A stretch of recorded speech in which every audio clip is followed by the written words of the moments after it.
महला दूजा। यो जग सच्चे की है कोठड़ी, सच्चे का विच वास। इक ना हुक्म समाए ने, इक ना हुक्मे करे विनाश। इक ना भाणे कढने, इक ना माया विच निवास। ये बे आख न जा पई जे किसे आने रास। नानक गुरमुख जानिए, जाको आप करे परगास पौड़ी। नानक जी उपाय गए, लिखनावे धर्म बहालिया। उथे सच्चे ही सच निबड़े, सुन अख कड़े जज मालिया।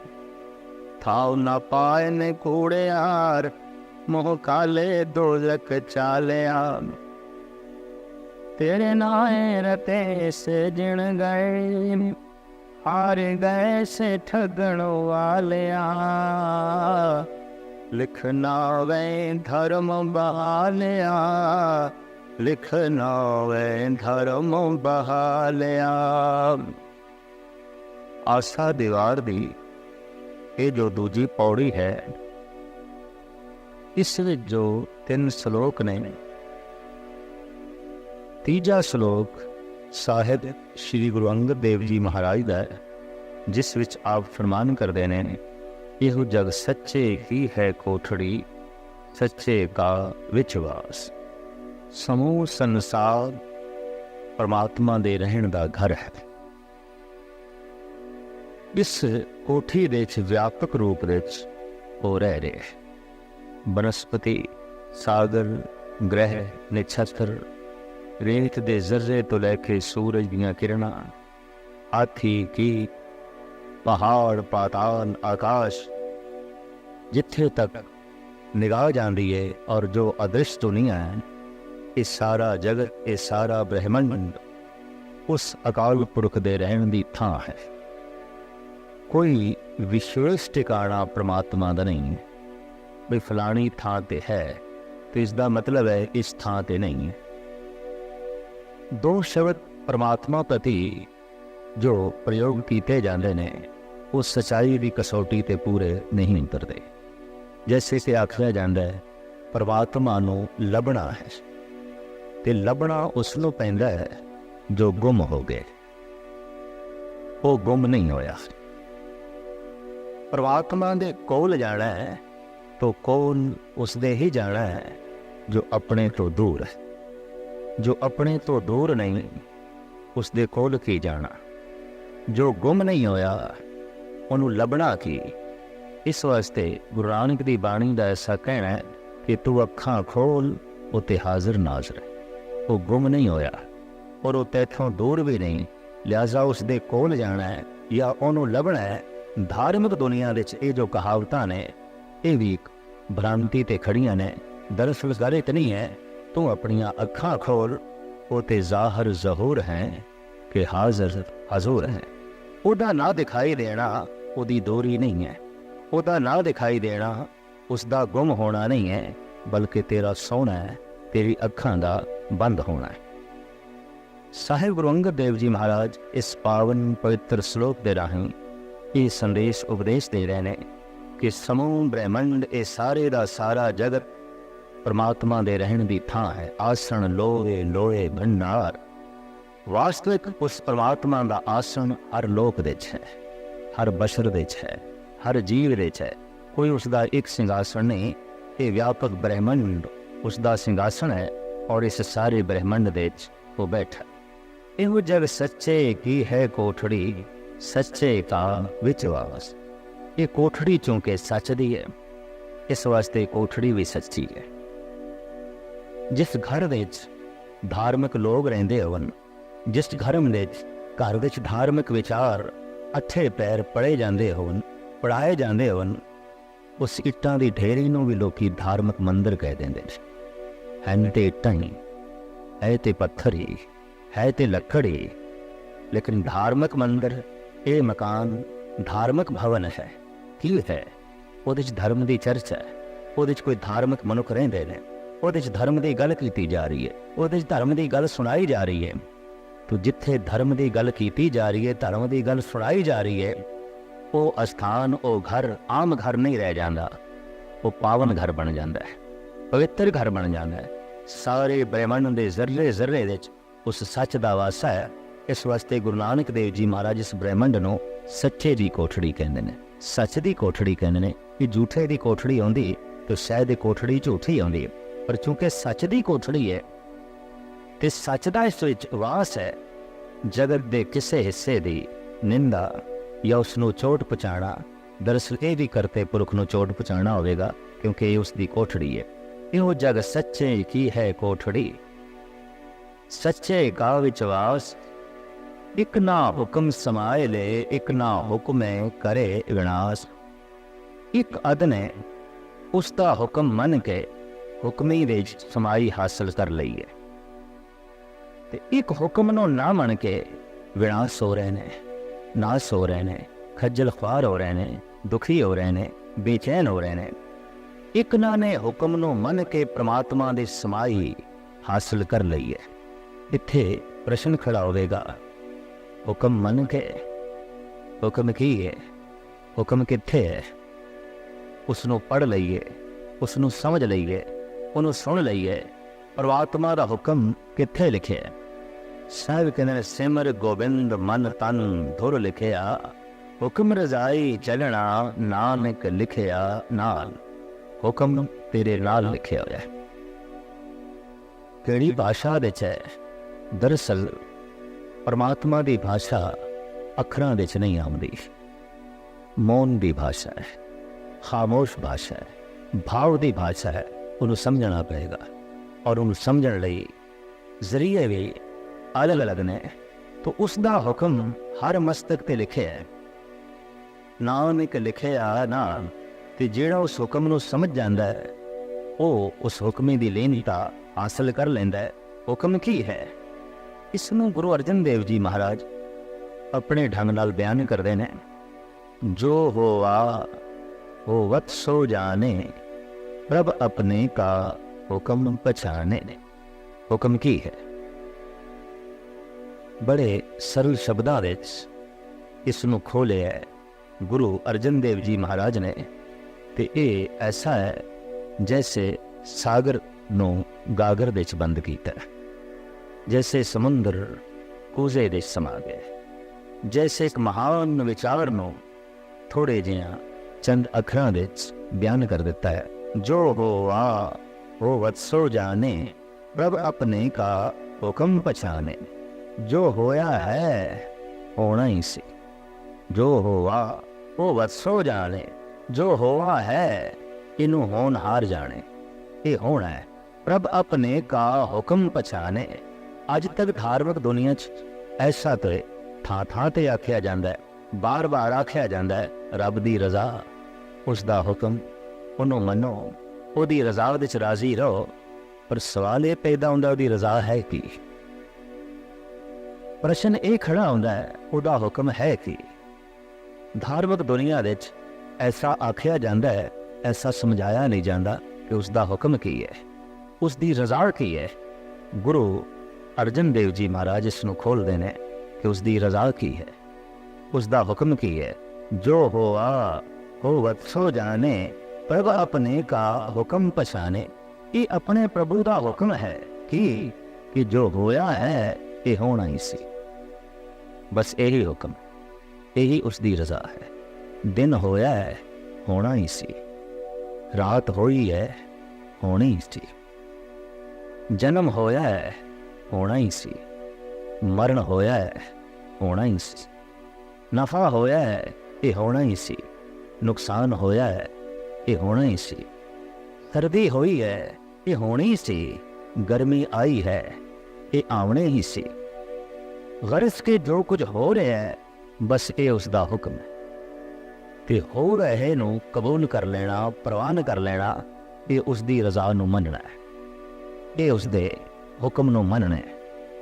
ਔਰ ਰਜ਼ਾ ਦੇ ਚ ਰਾਜ਼ੀ ਹੋਣਾ ਮਾਮੂਲੀ ਖੇਡ ਨਹੀਂ, ਇਹ ਤੇ ਸੂਰੀ ਉੱਪਰ ਖੇਲਣਾ, ਗਿਰੇ ਤਾਂ ਠਾਹਰਨਾ ਹੈ। ਜੋ ਹੋ ਗਿਆ ਇਹਨੂੰ ਕਬੂਲ ਕਰ ਲੈਣਾ, दरअसल कई दफ़ा ऐसा होया है कि जन्म होया है कबूल है, मरण होया है कबूल नहीं, नफ़ा होया है परवान है, नुकसान होया है कबूल नहीं, इज्जत मिली है कबूल है, बेइज्जती हो गई है परवान नहीं। दरअसल मनुख परमात्मा के हुक्म नूं अपने अनुकूल ढालना चाहता है तो परमात्मा अपने हुक्म के अनुकूल जगत नूं चलाना चाहता है। गल ये है, और इस कशमकश करके मनुख दुखी है। दरअसल चलदा ते मनुख उसदे हुक्म दे ची पे है। सर्दी होई है, ये होनी सी ते हुण बंदे नूं कितनी भी कबूल ना होवे, सर्दी ते रहेगी, नहीं तेनू कबूल ते ना सही, ये ते रहेगी। गर्मी होई है, ये ते होनी सी और होके रहेगी, जे तेनू कबूल नहीं ते इस दे च तेरा कबूल ना करना कोई मैंने नहीं रखता। तू चीखदा रहे, चिल्लांदा रहे, लू चलती रहेगी, गर्मी होवेगी, ये रहेगी। जन्म होया है, ये होना ही सी, मरण होया है, ये होना ही सी। जो होना सी, जो होया है, इनू कबूल करना परमात्मा का हुक्म मनना है। ब्रह्मंड दे च सब कुछ हो रहा है, कीता नहीं जा रहा। नवे दीप प्रगट हो रहे ने, पुराने दीप बुझ रहे। नवे ग्रह छत्र जन्म ले रहे ने, कुछ टुट रहे ने, कुछ मिट रहे ने। एक बहुत वड्डी लीला चल रही है, एक बहुत वड्डा खेल चल रहा है, जिसनों परवान करना पेगा, कबूल करना पेगा। तेरे शरीर दे श्वास चल रहे ने, तू चला नहीं रहा। दिल धड़क रहा है, तू धड़का नहीं रहा। खून चल रहा है, तू चला नहीं रहा। इसी तरीके नाल सब कुछ जगत दे च हो रहा है, कीता नहीं जा रहा। दो तरह के मनुख ने जो ऐसा दावा करनगे, नहीं ये मैं कीता, ते जे तू कीता है ते तेरे कीते नाल सुख मिले है, इनू तू कबूल कीता है, ते दुख मिले है, इनू क्यों नहीं तू कबूल कीता? ये भी तेरी कृत। जे तेरा ही कीता है सब कुछ, ते जन्म दिन ते तू मिठाई वंडी है, ते मरण दिन नू भी खिड़े मत्थे कबूल कर सक, तस्लीम कर। इज्जत मिली है तो खुश होया है, बेइज्जती नू भी झोली च पा। नफा होया है तो प्रसन्न होया है, नच उठे हैं, नुकसान नू भी झोली च पा। बहुत औखा है। हुक्म या तो सारा ही मनिया जा सकता है, या सारे हुक्म तो इनकार किया जा सकता है। ऐसा नहीं हो सकता भी मैं अद्धा हुक्म मनदा ते अद्धा नहीं। और ये हकीकत है कि कोई इनकार करके भी हुक्म मनन तो बच नहीं सकता, लेकिन इनकार करने दे नाल दुख होर वधा लेगा, बेचैनी होर वधा लेगा। पर हुक्म नूं मनन दे नाल हकीकत यह है कि परम सुख की प्राप्ति हो जाती। हुक्म दे अगर दुख है तो दुख नूं किसी ने खिड़े मत्थे कबूल कर लिया है, तस्लीम कर लिया है, तो उन्होंने अनुभव हो जाएगा कि दुख भी प्रभु की तरफों मिले होया एक दारू है, एक इलाज है। दुनिया के वाहिद संत, वाहिद रहबरी पुरुष गुरु नानक ने ऐसा नारा लाया है कि दुख करोपी नहीं, दुख परमात्मा वालों सजा नहीं, दे परमात्मा वालों औषधि है, दारू है। दुख दारू सुख रोग भया, जा सुख ताम ना होई। दुख भी एक दारू है, पर सवाल पैदा होता है दुख कदों दारू बनता है, ते दुख दा दारू परमात्मा नूं कदों देण दी लोड़ पै जाती है? जद बंदे दे सुख रोग हो जान। दुख दारू सुख रोग भया, बड़ा कीमती वचन है पहले पातशाह दा। जद सुख रोग हो जान, जद सुख बंदे नूं हंकारी कर देन, जद सुख आलसी बना देन, जद सुख बंदे नूं दलिदरी कर देन, जद सुख बंदे नूं लोभी बना देन, बेईमान बना देन, ते जद सुख बंदे नूं कठोर बना देन, ऐसे बंदे नूं कथा कीर्तन दी औषधि नाल ठीक करना बड़ी औखी गल है, बहुत कठिन गल है। क्यों? कि वो आलसी इतना हो गया है, वो अहंकारी इतना हो गया है, वो लोभी इतना हो गया है, उन्हें दूरी इतनी वधा ली है कि उस तक इस शब्द का पुजना, इस विचार का पुजना बहुत औखा है। उन्हें अपने हृदय के सारे पट बंद कर लेने, उस तक ये विचार नहीं पहुँच सकती। लिहाजा ਐਸੇ ਪੁਰਸ਼ ਲਈ ਫਿਰ ਪ੍ਰਮਾਤਮਾ ਨੇ ਜੋ ਔਸ਼ਧੀ ਤਿਆਰ ਕੀਤੀ ਹੈ ਉਹ ਦੁੱਖ ਹੈ। ਬੜੇ ਤੋਂ ਬੜੇ ਬੰਦੇ ਦੁੱਖ ਦੀ ਚੋਟ ਸਹਾਰਦਿਆਂ ਸਿੱਧੇ ਹੋ ਜਾਂਦੇ ਨੇ, ਉਂਝ ਨਹੀਂ ਆਉਂਦੇ। ਉਂਝ ਆਕੜ ਬਣੀ ਰਹਿੰਦੀ ਹੈ, ਉਂਝ ਬੇਈਮਾਨੀ ਬਣੀ ਰਹਿੰਦੀ ਹੈ, ਉਂਝ ਕਠੋਰਤਾ ਬਣੀ ਰਹਿੰਦੀ ਹੈ। ਪਰ ਦੁੱਖ ਦੀ ਇੱਕ ਚੋਟ ਨੇ ਸਿੱਧਾ ਕਰ ਦਿੱਤਾ।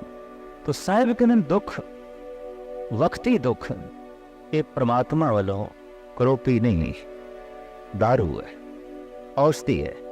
ਔਰ ਇਸ ਦਾਰੂ ਦੀ ਉਦੋਂ ਲੋੜ ਪੈਂਦੀ ਹੈ ਜਦੋਂ ਸੁੱਖ ਰੋਗ ਬਣ ਜਾਣ। ਦੁੱਖ ਦਾਰੂ ਸੁਖ ਰੋਗ ਭਇਆ, ਜਾਂ ਸੁਖ ਤਾਮ ਨਾ ਹੋਈ, तो जो हुआ वो वत्सो जाने, प्रभ अपने का हुक्म पछाने। जो होया है ये होना ही सी, यही हुक्म है। और इसनों जो खिड़े मत्थे तस्लीम कर लेंदा है, समझ लो वो रज़ा दे च राजी है। ते जो रज़ा दे च राजी है उस ते परमात्मा राजी है, उस ते गुरु राजी है। रब किस ते राजी है? जो उसकी रज़ा दे च राजी है, उसका संबंध जुड़ जाता है, वो परमात्मा दे बहुत नेड़े चला जाता है। तो साहिब गुरु अर्जन अंगद देव जी महाराज इस पावन पवित्र श्लोक के राही ये संदेश उपदेश दे रहे हैं कि एक अद भगतां ने हुक्म नूं मन के हुक्मी दे समाई हासिल कर ली है। रज़ा नूं मन के उस परमात्मा दे लीनता हासिल कर ली है। ते एक अद हुक्म तो इनकारी होके अपना जीवन नाश कर लिया, अपना जीवन ख्वार कर लिया। हुक्म तो इनकारी मनुख हो सकता है, लेकिन हुक्म तो बच नहीं सकता।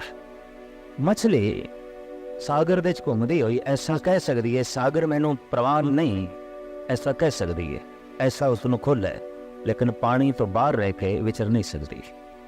उसके हुक्म की उलंघना नहीं कर सकती, उसके हुक्म तो इनकार होने का जज्बा उजागर कर सकती है। नदी के एक कंढे तो लैके दूसरे कंढे तक मच्छी जा सकती है, पर पानी तो बाहर निकल के कलोल नहीं कर सकती। मच्छी दरिया दे घूमदे आया ऐसा कह सकती है, पानी दे रहना मैनू कबूल नहीं, पानी दे विचरना मैनू ये प्रवान नहीं। लेकिन फिर भी पानी तो बाहर रह के ये विचर नहीं सकती। मनुख ऐसा कह सकता है, हे परमात्मा ये तेरा हुक्म मैनू कबूल नहीं, ये तेरी रज़ा मैनू प्रवान नहीं, लेकिन फिर भी उसकी रज़ा तो बाहर हो नहीं सकता, फिर भी उसके हुक्म तो बाहर हो नहीं सकता। बारीक बुद्ध रखण वाले ने ईश्वर के इस राज नूं समझिया, इस राज नूं जाणिया, और इंज कह लो इस राज का ही सदका उन्होंने वास्तविक परमात्मा नूं जाणिया। कहो नानक जिन हुक्म पछाता, प्रभ साहिब का तिन भेद जाता। तो एक ना हुक्म समाए ले, एक ना हुक्मे करे विनाश, एक ना भाणे कढ ले, एक ना माया विच निवास। एक ने परमात्मा दे भाणे नूं मन के, उसदे हुक्म नूं मन के माया विचों अपने आप नूं कढ लिया, ते एक हुक्म दी अदूली करके पाओ हुक्म तो इनकारी होके माया विच ही फसे रह गए, जंजाल विच ही फसे रह गए। ये भी आँख न जा पई जे किसे आने रास, ये भी दिखाई नहीं देंदा, और ऐसा भी दावे नाल नहीं आखिया जा सकता कि जिंदगी किस दी रास आई, जगत ते आया किस दा सफल होया। मनुख फैसला कुन गल नहीं कर सकता। फलाना जन्नत दे चला गया, फलाना स्वर्गवास हो गया, फलाना ब्रह्मलीन हो गया।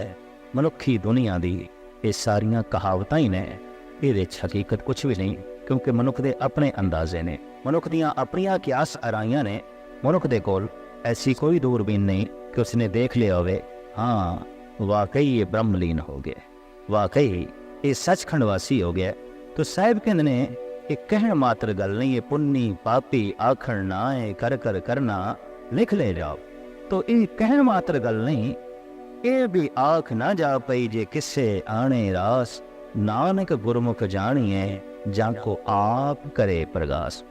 गुरु द्वारा इस गल नूं जानिया जांदा है, इस गल का पता चलता है कि ईश्वर आप ही अंतस्करण दे प्रकाश करता है, वो आप ही चानना देंदा है। दरअसल लंबी चौड़ी साधना करने तो बाद इस गल का बोध मनुख नूं मिलता है कि ईश्वर प्रयास नाल नहीं, ਪ੍ਰਸਾਦ ਨਾਲ ਮਿਲਦਾ ਹੈ। ਇਸ ਵਾਸਤੇ ਧਾਰਮਿਕ ਦੁਨੀਆ ਵਿੱਚ ਪ੍ਰਸਾਦ ਦੀ ਮਹਿਮਾ ਹੈ, ਜਦ ਕਿ ਜਗਤ ਦੇ ਵਿੱਚ ਪ੍ਰਯਾਸ ਦੀ ਗੱਲ ਹੈ। ਸੰਸਾਰ ਦੇ ਵਿੱਚ ਪੁਰਸ਼ਾਰਥ ਦੀ ਗੱਲ ਹੈ, ਜਦ ਕਿ ਧਾਰਮਿਕ ਦੁਨੀਆ ਵਿੱਚ ਬਖਸ਼ਿਸ਼ ਦੀ ਗੱਲ ਹੈ। ਸੰਸਾਰ ਦੇ ਵਿੱਚ ਉਦਮ ਦੀ ਗੱਲ ਆਖੀ ਜਾਂਦੀ ਹੈ, ਧਾਰਮਿਕ ਦੁਨੀਆ ਵਿੱਚ ਕਿਰਪਾ ਦੀ ਗੱਲ ਆਖੀ ਜਾਂਦੀ ਹੈ। ਧਾਰਮਿਕ ਦੁਨੀਆ ਸਹੀ ਹੈ, ਉਹ ਕਹਿੰਦੇ ਨੇ ਉਦਮ ਕਰ ਕਰਕੇ ਪਤਾ ਚੱਲਦਾ ਹੈ ਕਿ ਆਖਿਰ ਇਹ ਉਸ ਦਾ ਮਿਲਾਪ, ਉਹਦੀ ਬਖਸ਼ਿਸ਼ ਹੈ, ਉਹਦੀ ਰਹਿਮਤ ਹੈ। ਸਾਡਾ ਉਦਮ, ਸਾਡਾ ਪੁਰਸ਼ਾਰਥ, ਸਾਡਾ ਪ੍ਰਯਾਸ ਉਸ ਦਾ ਮੁੱਲ ਨਹੀਂ ਹੈ। ਅਗਰ ਇਸ ਨੂੰ ਮੁੱਲ ਮੰਨ ਲੈਂਦੇ ਹਾਂ ਤਾਂ ਸਾਡੇ ਪ੍ਰਯਾਸ ਨਾਲੋਂ ਪਰਮਾਤਮਾ ਦਾ ਪ੍ਰਸਾਦ, ਪਰਮਾਤਮਾ ਕੋਈ ਵੱਡਾ ਨਹੀਂ। ਲੰਬੀ ਚੌੜੀ ਸਾਧਨਾ ਕਰਕੇ ਹੀ ਇਹ ਪਤਾ ਚੱਲਦਾ ਹੈ ਕਿ ਘਾਲ ਨਾ ਮਿਲਿਓ, ਸੇਵ ਨਾ ਮਿਲਿਓ, ਮਿਲਿਓ ਆਏ ਅਚਿੰਤਾ। ਇੱਕ ਗਾਥਾ ਇਸ ਦੇਸ਼ ਦੇ ਧਾਰਮਿਕ ਗ੍ਰੰਥਾਂ 'ਚ ਮਿਲਦੀ ਹੈ, ਬੜੀ ਰਮਣੀਕ ਹੈ, ਪ੍ਰੇਰਨਾਦਾਇਕ ਹੈ। ਸਿਦਾਰਤ ਨਵੀਂ ਦੁਨੀਆ ਦੀ ਤਲਾਸ਼ ਕਰਨ ਦੀ ਚਾਹਤ ਵਿੱਚ ਇਸ ਦੁਨੀਆ ਨੂੰ ਛੱਡ ਬੈਠੇ। ਨਵੇਂ ਸੰਸਾਰ ਦੀ ਉਮੰਗ ਨੇ ਪੁਰਾਣੇ ਨਾਲ ਨਾਤਾ ਤੋੜ ਦਿੱਤਾ। ਪ੍ਰਕਾਸ਼ ਦਾ ਉਲਾਸ ਲੈ ਕੇ, ਪ੍ਰਕਾਸ਼ ਦੀ ਮੰਗ ਲੈ ਕੇ ਅੰਧੇਰੇ ਨੂੰ ਵਿਦਾਇਗੀ ਦੇ ਦਿੱਤੀ।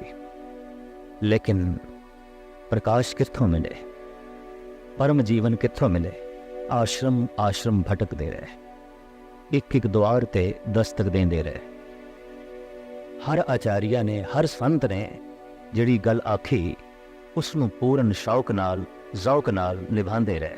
ਤੇ ਜਦ ਕੁਛ ਨਾ ਮਿਲਿਆ ਤੇ ਹਰ ਇੱਕ ਨੂੰ ਇਹੀ ਆਖਦੇ ਰਹੇ, ਮਿਲਿਆ ਤੇ ਕੁਛ ਨਹੀਂ। ਤੇ ਹਰ ਇੱਕ ਨੇ ਇਹੀ ਜਵਾਬ ਦਿੱਤਾ, ਜੋ ਕੁਝ ਅਸੀਂ ਜਾਣਦੇ ਸੀ ਤੁਹਾਨੂੰ ਦੱਸ ਦਿੱਤਾ ਹੈ, ਅੱਗੇ ਜਾਓ। ਅੱਗੇ ਜਾਂਦੇ ਜਾਂਦੇ ਅੱਜ ਉਸ ਬੂਹੇ ਤੇ ਆਏ। ਇਸ ਆਸ਼ਰਮ ਦੇ ਆਚਾਰੀਆਂ ਨੇ ਕਹਿ ਦਿੱਤਾ, ਸਿਦਾਰਤ ਜ਼ਿੰਦਗੀ ਸਫਲ ਹੋ ਸਕਦੀ ਹੈ, ਪਰਮ ਜੀਵਨ ਮਿਲ ਸਕਦਾ ਹੈ, ਪਰਮ ਪ੍ਰਕਾਸ਼ ਮਿਲ ਸਕਦਾ ਹੈ, ਬਸ਼ਰਤੇ ਤੂੰ 8 ਪੈਰ ਵਿੱਚ ਸਿਰਫ ਇੱਕ ਦਾਣਾ ਹੀ ਚਾਵਲ ਦਾ ਅੰਗੀਕਾਰ ਕਰੇ। ਸਤ ਵਚਨ ਕਹਿ ਕੇ ਇਹ ਕਠਨ ਤਤੀਕਸ਼ਾ ਵੀ ਸਿਧਾਰਤ ਕਰਨ ਲੱਗੇ। 40 ਦਿਨ ਇਸ ਤਰ੍ਹਾਂ ਕਰਨ ਲਈ ਆਸ਼ਰਮ ਦੇ ਮੁਖੀ ਨੇ ਆਖਿਆ, ਔਰ ਪੂਰਨ 40 ਦਿਨ ਤੱਕ ਇੱਕ ਦਾਣੇ ਤੇ ਰਹੇ। ਸਰੀਰ ਸੁੱਕ ਗਿਆ, ਲੱਕੜੀ ਹੋ ਗਿਆ, ਕੁਝ ਪੁਰਾਣੀ ਸਾਧਨਾ ਕਰਕੇ, ਕੁਝ ਨਵੀਂ ਤਤੀਕਸ਼ਾ ਕਰਕੇ।